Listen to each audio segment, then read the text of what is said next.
તો બજેટનો કદ 26 કરોડ રૂપિયા સ્વભંડોળના છે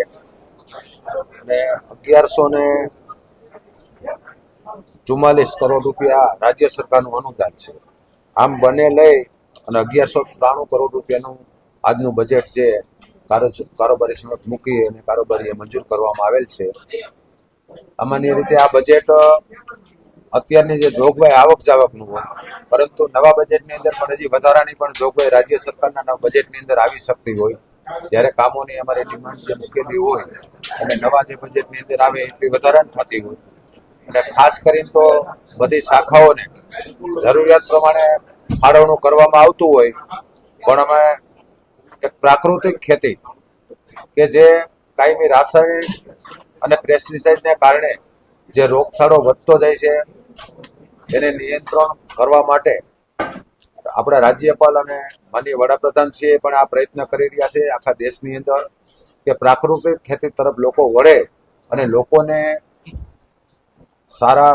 ફળ હોય, સારા શાકભાજી હોય કે કઠોળ અને અનાજ પ્રાકૃતિક એટલે કે ગાય આધારિત ખેતીથી થઈ અને જે રોગને નિયંત્રણ લેવા માટેના જે પ્રયત્નો કરી રહ્યા છે. અમે રાજકોટ જિલ્લા પંચાયત પહેલી વખત એવું છે કે અમે 60 લાખ રૂપિયામાં ફાળવીએ છીએ અને દરેક તાલુકાની અંદર જે અમારી જિલ્લા પંચાયતની જે બિલ્ડિંગો જે પડ્યા જ છે, અમારી પાસે વધારાના બિલ્ડિંગો છે, એની અંદર અમે વેચાણ કેન્દ્ર માટે ખેડૂતોને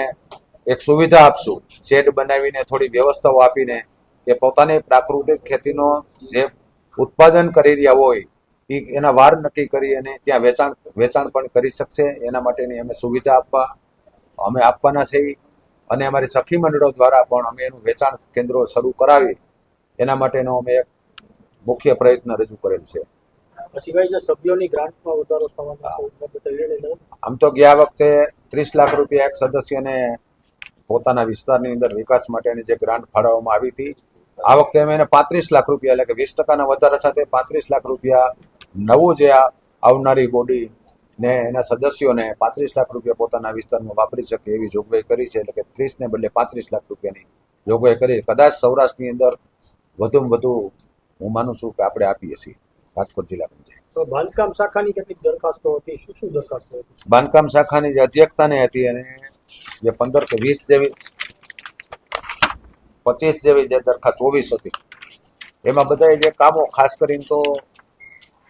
પંચાયત ઓફિસો અને તલાટી આવાસ એને આપણે સાથે લઈ અને જે એવા 96 જેટલા જિલ્લાની અંદર ખૂટતા હતા જે ગ્રામ પંચાયત બિલ્ડિંગો એના માટેના 96 જેટલાને આજે મંજૂરી આપી અને જે ઘટતા હતા એ